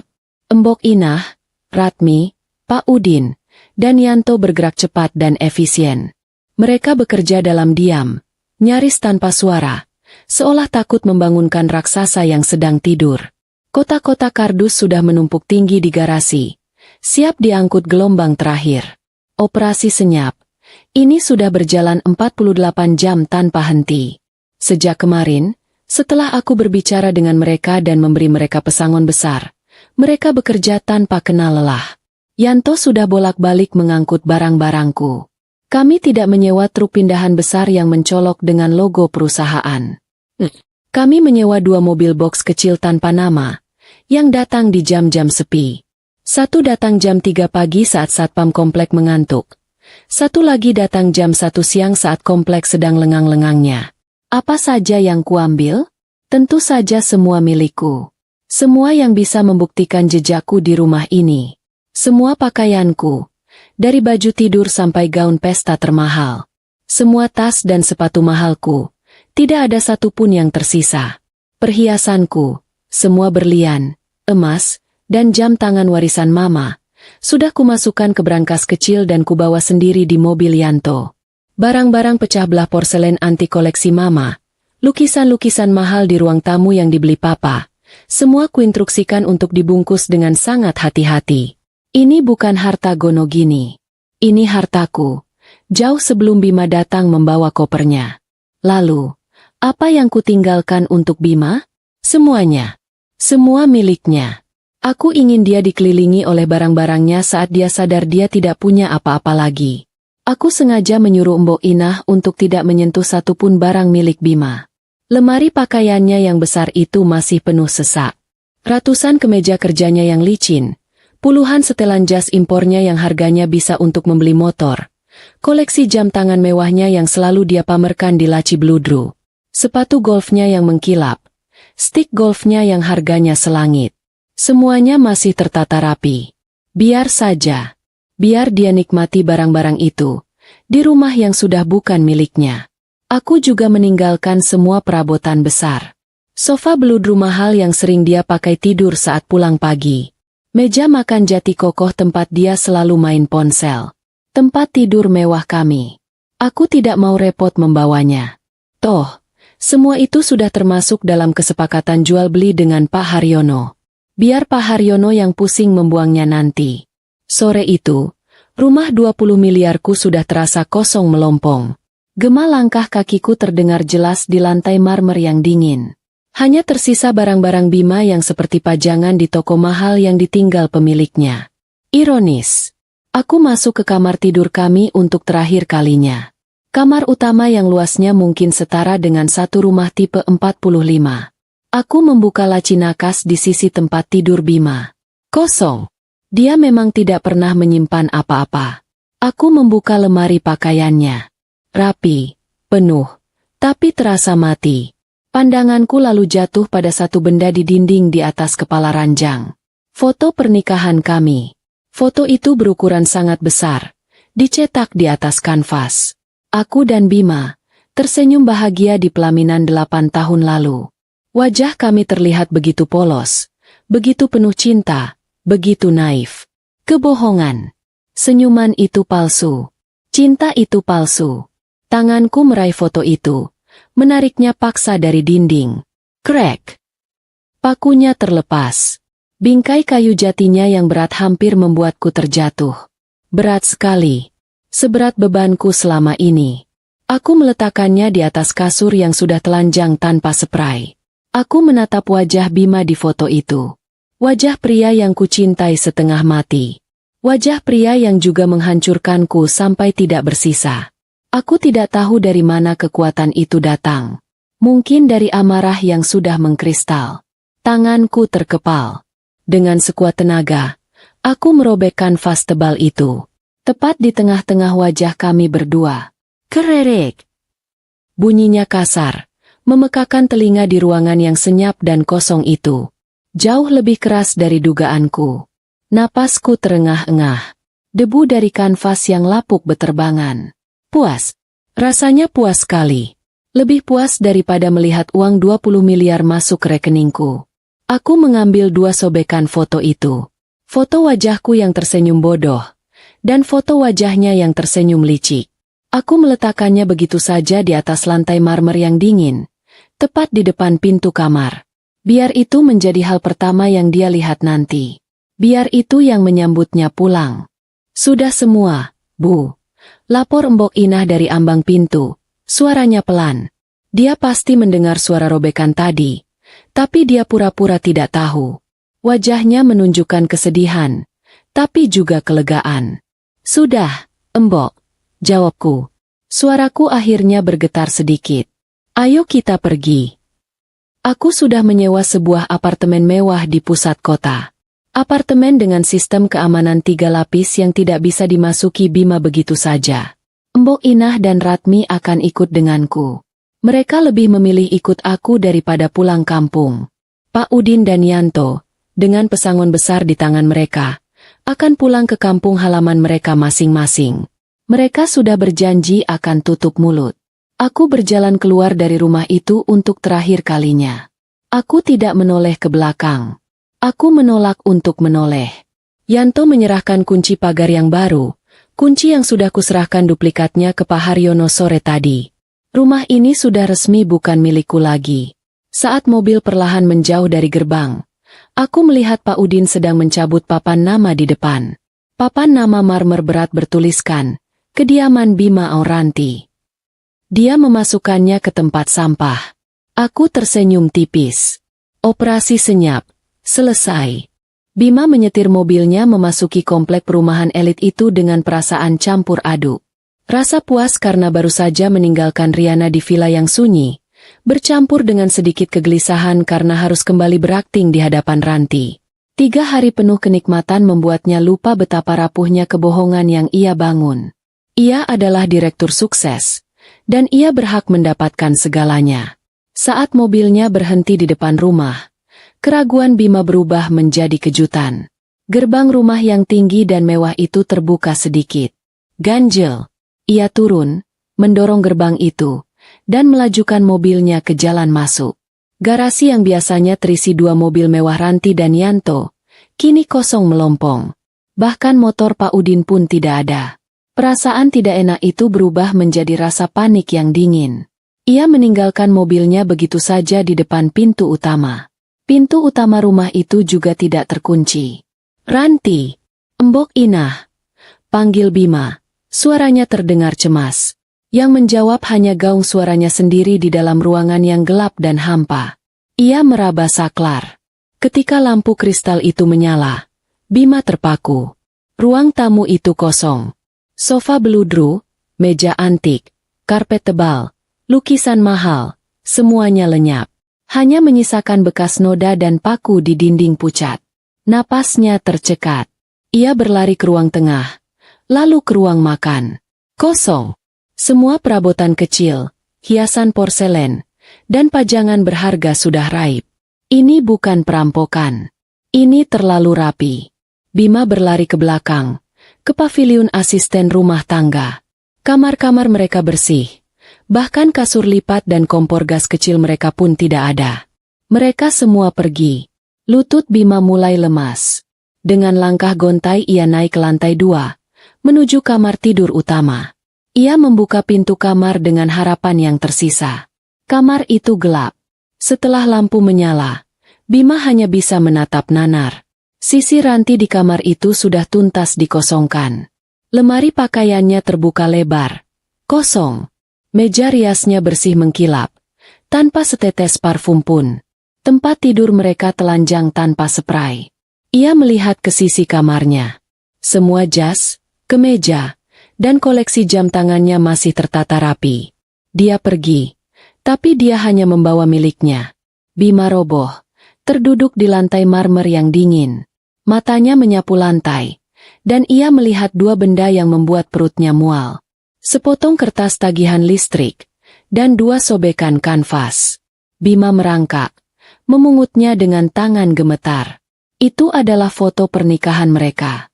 Sobek tepat di tengah, memisahkan wajah mereka. Simbol terakhir dari pernikahan mereka. Ponselnya bergetar di saku. Nama Ranti. Bima langsung mengangkatnya dengan histeris. Menuntut jawaban atas kekacauan ini, menuduhnya gila. Suara Ranti terdengar. Tenang, datar, tanpa emosi. Ranti mengatakan bahwa ia telah mengambil semua barangnya. Barang-barang warisan orang tuanya. Ranti menyebut nama Sari. Menyebut foto Facebook Ibu Ratih. Kebohongan Bima, yang selama ini ia jaga rapat, kini terbongkar total. Bima mencoba merangkai kata, memohon maaf, berjanji akan meninggalkan Riana. Ranti memotongnya. Nadanya kini setajam pisau. Ia mengatakan Bima tidak perlu kembali. Lalu, Ranti mengucapkan kalimat terakhir yang menghancurkan semua harapan Bima. Rumah 20 miliar itu sudah dijual. Leku. Uang tunainya sudah di rekening Ranti. Bima menjerit. Jeritan itu berasal dari paru-paru dan tenggorokan yang dipaksa keluar. Itu adalah jeritan frustrasi, penyesalan, dan kehilangan yang luar biasa. Ia merangkak ke dinding, memukul-mukul lantai. Ia melempar ponselnya sekuat tenaga. Ponsel mahal itu pecah berkeping-keping di dinding kosong. Ia sendirian. Di dalam rumah raksasa yang dingin dan hampa, rumah yang sudah menjadi milik orang lain. Bima menjerit lagi. Kali ini lebih keras, lebih pilu. Jeritan putus asa seorang pria yang mengira ia punya segalanya. Namun dalam sekejap, ia menyadari bahwa ia baru saja kehilangan semua yang paling berharga. Telepon terputus. Bunyi bip yang menandakan sambungan terputus terasa seperti palu godam terakhir yang menghancurkan semua realitas Bima. Ponselnya yang ia lempar ke dinding kini tergeletak hancur berkeping-keping. Layar retak itu memantulkan cahaya lampu kristal yang menyinari kekosongan rumah. Bima hanya bisa menatap pecahan benda itu, lalu beralih ke 2 sobekan kanvas foto pernikahan yang masih ia genggam erat. Dijual. Kata itu. Hanya 2 suku kata, tetapi mengandung kehancuran total bagi hidupnya. Nggak mungkin, bisiknya. Suaranya parau dan kering. Ia mencoba berdiri, namun lututnya lemas. Ia merangkak, menggunakan kekuatan tersisa di lengannya untuk bersandar pada lemari pakaiannya yang masih penuh. Lemari itu penuh dengan setelan jas mahal, kemeja impor, dan dasi sutra, kini terasa dingin dan mengejek. Semua ini hanya kain. Kain yang tak berarti tanpa rumah yang menaunginya. Ia teringat betapa bangganya ia saat membeli jas Armani terbarunya, membayangkan betapa gagahnya ia berjalan di rumah ini, diiringi pujian Ranti. Sekarang, kebanggaan itu hancur menjadi debu. Bima menjerit lagi, tapi kali ini jeritannya tidak lagi berupa amarah, melainkan frustrasi yang murni. Ia menarik kerah kemeja yang ia pakai, meremasnya kuat-kuat, seolah ingin merobek penyesalan yang membakar di dadanya. Ia meraih sobekan foto pernikahan itu lagi. Wajah Ranti. Wajahnya terlihat begitu muda, begitu polos, dan begitu bahagia. Dan ia menghancurkan kebahagiaan itu demi, apa? Demi Riana? Daun muda yang cerewet, manja, dan materialistis, yang sekarang sedang hamil anaknya. Semua ini demi status, ayah, yang sangat didambakan ibunya, dan demi gairah sesaat yang bodoh. Bima mulai menangis. Bukan tangisan keras penuh amarah seperti tadi. Ini adalah tangisan yang menyedihkan, pilu, dan tanpa kendali. Ia menangis terseduh-seduh, seperti anak kecil yang kehilangan mainan kesayangannya. Air matanya membasahi pipi, jatuh ke lantai marmer yang dingin. Ia membayangkan bagaimana Ranti, istri yang selama ini ia remehkan, bisa melakukan ini.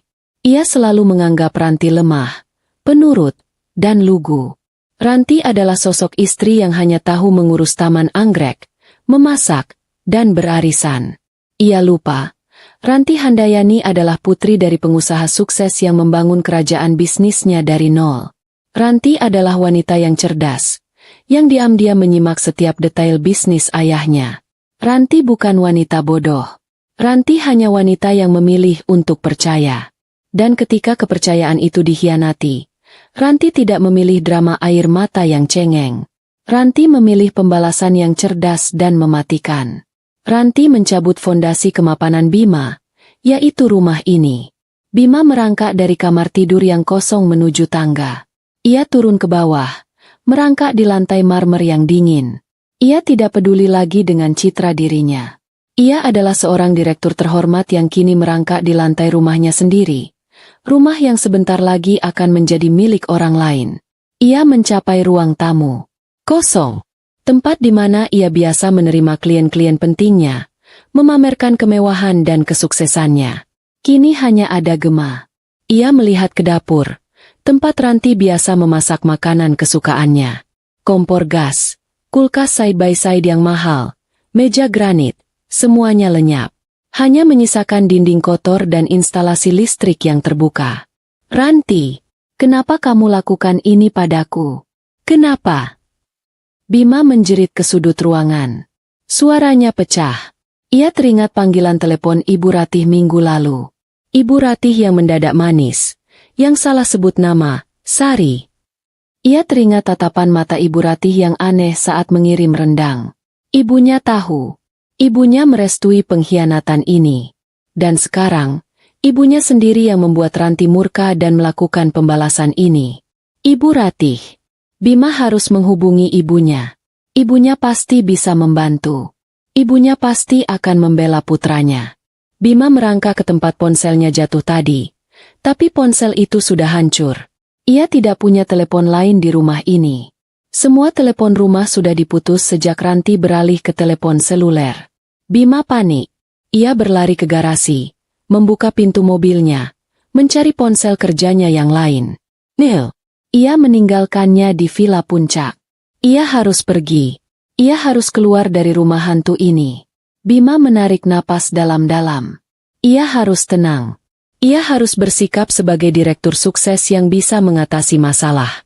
Ia mencari kunci mobilnya, lalu menyalakan mobil. Mobilnya melaju kencang keluar dari komplek mewah itu, meninggalkan rumah yang gelap dan kosong. Tujuannya hanya satu, rumah Ibu Ratih.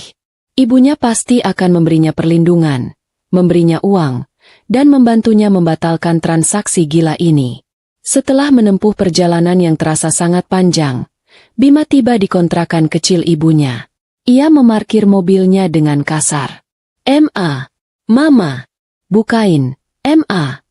teriak Bima sambil menggedor pintu. Ibu Ratih membuka pintu. Wajahnya terlihat kaget. "Bima, kamu kenapa? Nak, kok keringetan begini? Kamu kenapa teriak-teriak?" Bima langsung menerobos masuk. "Mama, Ranti, Ma, Ranti gila. Dia jual rumahnya."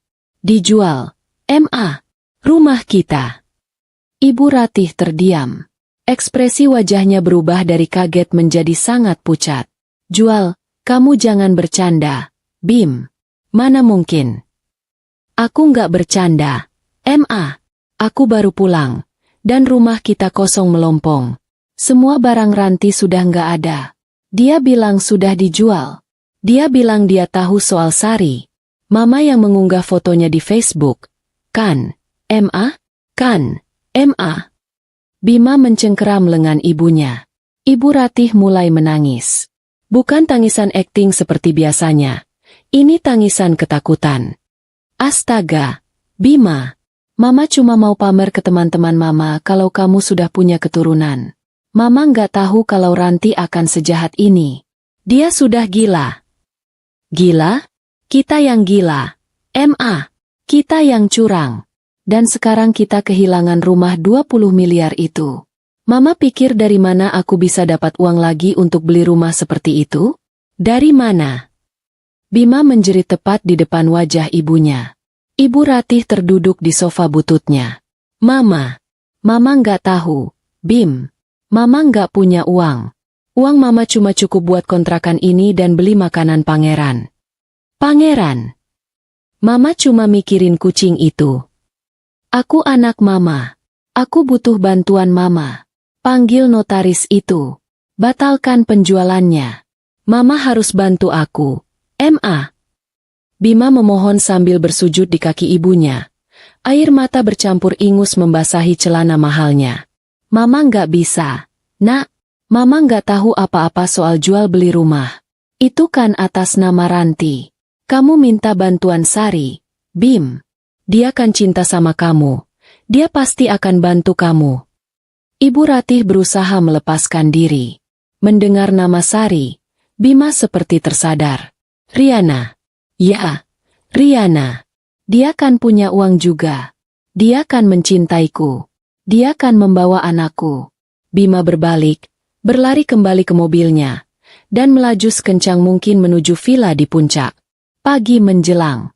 Setelah perjalanan histeris semalaman, Bima tiba di villa mewah itu. Villa yang ia sewa untuk Bulan Madu, sirinya. Ia memencet bel. Riana membuka pintu. Wajahnya masih terlihat mengantuk. Tapi raut wajahnya langsung berubah dingin saat melihat Bima, yang terlihat berantakan, basah oleh keringat, dan matanya merah bengkak. "Mas Bima, ada apa? Kok kayak orang gila?" tanya Riana. Suaranya terdengar tidak ramah. "Riana, sayang, aku butuh bantuan kamu. Ranti, dia jual rumahnya. Kita nggak punya tempat tinggal. Aku butuh kamu bantu aku. Kita beli rumah baru. Ya, kamu kan janji akan selalu di sisiku." Bima memegang tangan Riana dengan erat. Riana menarik tangannya dengan kasar. "Jual rumah? Mas Bima bercanda? Rumah 20 miliar dijual? Mas Bima kehilangan akal, ya? Aku nggak bercanda, Riana. Aku nggak punya apa-apa lagi. Aku butuh uang kamu. Kita beli rumah baru. Aku akan belikan mobil yang kamu mau." Bima memohon. Riana tertawa. Tawa yang sangat sinis dan tajam. "Uangku? Uangku cuma cukup buat pre-order tas mahal terbaru. Mas, mana cukup buat beli rumah di Jakarta? Dan soal janji? Aku janji akan di sisi Mas Bima yang direktur kaya raya. Bukan Mas Bima yang baru saja kehilangan rumahnya karena istri sahnya yang gila." "Riana, aku bawa anak kita. Anak kita. Kamu nggak kasihan sama anak kita?" Bima memohon. Air mata kembali mengalir. Riana menatap perutnya yang masih rata. Anak ini, dia butuh ayahnya yang kaya dan punya martabat. Mas, bukan ayah yang miskin dan diusir dari rumahnya. Maaf, Mas Bima. Aku cuma butuh jaminan. Dan Mas Bima sekarang gak punya jaminan apa-apa. Bima tercekat. Ia sadar. Riana tidak pernah mencintainya. Dia hanya mencintai kekayaan dan statusnya. Riana menunjuk keluar pintu. Sekarang, Mas. Lebih baik Mas pergi. Aku nggak mau mama Mas Bima datang ke sini, bikin drama, dan mengganggu ketenangan bayiku. Villa ini, sewanya atas nama mamaku. Loh, kalau Mas Bima nggak pergi, aku telepon satpam komplek. Bima menatap Riana dengan wajah hancur. Ia tidak punya apa-apa lagi. Tidak ada rumah. Tidak ada istri. Tidak ada simpanan. Tidak ada ibu yang mendukung. Dan sekarang, perempuan simpanannya pun menolaknya. Bima keluar dari villa itu dengan langkah gontai. Ia masuk ke mobilnya dan menyetir tanpa tujuan. Ia tidak tahu harus kemana. Ia sudah kehilangan segalanya dalam satu malam. Ia tertipu oleh ambisi dan keserakahannya sendiri. Di tengah jalan yang sepi, ia menghentikan mobilnya di pinggir jalan. Bima memeluk kemudi. Wajahnya tenggelam di antara lengannya. Ia menangis lagi. Tangisan yang paling menyakitkan. Tangisan histeris yang tidak tertahankan. Ia menangis karena kesal pada dirinya sendiri yang bodoh. Ia menangis karena sadar. Ia baru saja menukar berlian yang ia punya, ranti dan rumahnya, dengan sepotong kaca murahan, Riana dan status ayah. Bima menjerit-jerit di dalam mobil, memukul-mukul kemudi. Ia menangis sejadi-jadinya. Menangis karena karma itu datang begitu cepat, dan datang dibayar tunai dengan harga 20 miliar. Ia pulang sebagai raja dari Villa Puncak. Tapi kini ia hanya seorang pria bangkrut yang menangis histeris di pinggir jalan, sendirian. Aku, Ranti, sekarang sedang duduk di balkon apartemenku. Langit Jakarta malam ini terlihat cantik. Aku menyesap wine mahal yang kudapatkan saat liburan di Italia tahun lalu. Salah satu barang yang berhasil kuselamatkan dari operasi senyap itu. Angin malam berhembus pelan, membawa ketenangan yang sudah lama tidak kurasakan. Apartemen ini sangat berbeda dari rumah 20 miliar itu. Tidak ada taman anggrek, tidak ada kolam renang besar. Tapi apartemen ini memberiku privasi dan keamanan. Sistem keamanannya berlapis. Dan yang terpenting, Bima tidak tahu di mana aku berada. Mbok Inah dan Ratmi sudah kupindahkan ke sini. Mereka bahagia dengan gaji baru yang naik 2 kali lipat. Dan pekerjaan mereka jauh lebih ringan. 2 minggu sudah berlalu sejak hari aku menjual rumah itu dan memutuskan sambungan dengan Bima. Kehidupan baruku dimulai. Uang 20 miliar di rekeningku bukanlah sekadar angka. Itu adalah kebebasan. Aku menghubungi beberapa teman lamaku di dunia desain interior. Aku membuka studio desain kecil yang eksklusif, hanya melayani klien-klien tertentu. Aku kembali bekerja, melakukan hal yang kucintai, dan hasilnya, aku kembali bahagia. Aku makan enak, tidur nyenyak, dan yang paling penting, aku tidak perlu lagi hidup dalam kebohongan. Aku tidak mencari kabar Bima. Aku tidak menghubungi siapapun dari lingkaran pertemanannya.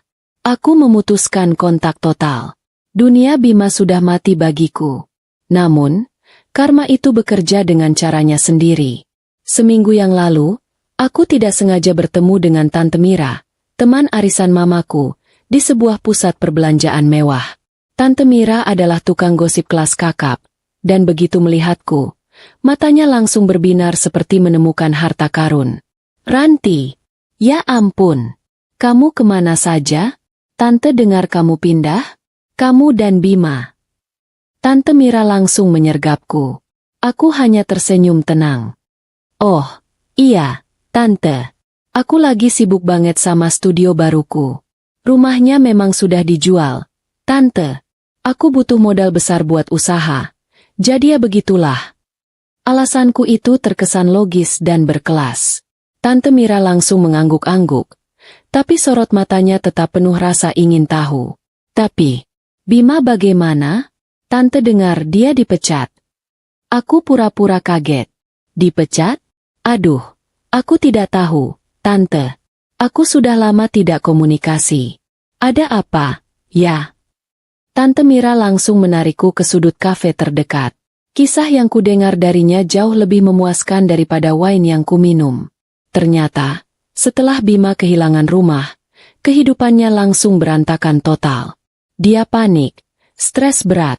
Dia bolak-balik ke kantor Pak Danu, notarisku, mencoba membatalkan penjualan, tapi tentu saja gagal. Rumah itu sudah resmi milik Pak Haryono. Karena kehilangan rumah itu, Bima kehilangan segalanya. Pertama, status sosialnya jatuh. Dia tidak lagi tinggal di Pondok Indah, yang merupakan simbol kesuksesannya. Dia terpaksa menumpang di kontrakan kecil Ibu Ratih, bersama Ibu Ratih, kucing belang tiganya, si Pangeran, dan Riana. Bayangkan direktur hebat tinggal di kontrakan sempit. Kedua, karirnya hancur. Bima yang stres, depresi, dan panik karena dikejar-kejar tagihan, menjadi sangat emosional dan tidak profesional di kantor. Reputasinya sebagai direktur yang tenang dan berwibawa langsung runtuh. Perusahaan itu milik keluarga besar Ranti juga, walaupun sahamku tidak signifikan, dan tentu saja, berita perselingkuhan dan kebangkrutan Bima menyebar cepat. Bima dipecat dengan tidak hormat. Alasannya, ketidakmampuan mengelola keuangan dan masalah moral yang merusak citra perusahaan. Ketiga, Riana meninggalkannya. Begitu tahu Bima dipecat dan tidak punya aset apa-apa lagi selain setumpuk jas mahal di kontrakan kecil, Riana langsung memutuskan hubungan. Dia bahkan tidak peduli dengan janin yang ia kandung. Katanya, dia hanya mau mengurus bayinya sendirian, tanpa ayah yang miskin dan tidak punya masa depan. Ya ampun, Ranti, kata Tante Mira, suaranya pelan. Tante dengar, Bima sekarang jadi kurus kering. Dia bahkan menjual semua jam tangan mahalnya, cuma untuk bayar sewa kontrakan Ibu Ratih. Ibu Ratih sekarang sering mengomel keras di telepon. Katanya Bima cuma jadi beban, tidur cuma bisa ngomel-ngomel di lantai rumahnya yang sempit. Aku menatap Tante Mira, dan tersenyum tulus. Kasihan sekali. Ya, Tante. Semoga beliau diberi kesabaran. Tante Mira menatapku dengan mata menyelidik. Tapi, Ranti, kamu nggak mau memaafkan dia? Kalian kan sudah lama menikah. Aku memotongnya dengan nada santai. Aku sudah memaafkan, Tante. Tapi memaafkan bukan berarti harus kembali. Aku sudah terlalu bahagia sekarang. Aku punya uangku, pekerjaanku, dan yang paling penting, aku punya ketenangan jiwaku sendiri. Sore itu, aku pamit dari Tante Mira. Aku tahu, kabar ini akan menyebar cepat. Aku telah memberikan Tante Mira cerita eksklusif yang sangat memuaskan. Biarkan saja. Biarkan semua orang tahu. Malam ini, aku kembali ke balkon apartemenku. Aku memikirkan Bima, yang kini hidup miskin di rumah Ibu Ratih, menyesali perbuatannya, menangis histeris karena kehilangan kekayaan yang bukan miliknya. Aku membayangkan Ibu Ratih, yang harus menanggung beban Bima dan Riana yang cerewet, setelah ia bangga memamerkan pernikahan siri itu di Facebook. Ini bukan pembalasan dendam yang kejam. Ini adalah keadilan. Aku tidak menceraikannya secara resmi, tapi aku sudah menceraikannya dari segi harta dan hidup. Aku membiarkannya hidup dengan penyesalan dan konsekuensi dari keserakahannya. Itu lebih menyakitkan daripada perceraian di pengadilan. Aku mengangkat gelas wainku ke arah langit malam. Terima kasih, Papa. Bisikku pelan. Jaga-jaga yang Papa tanamkan dulu, sekarang sudah menyelamatkan hidupku. Aku menghirup udara malam yang segar. Aku, Ranti, 32 tahun. Janda yang kaya, bahagia, dan bebas. Aku tidak lagi mengurus taman anggrek, tapi aku membangun kerajaan desainku sendiri. Dan Bima? Dia akan terus menangis histeris di rumah kontrakan sempit, dikelilingi jas-jas mahalnya yang tidak bisa ia pakai lagi. Karma itu dibayar tunai. Dan harganya 20 miliar.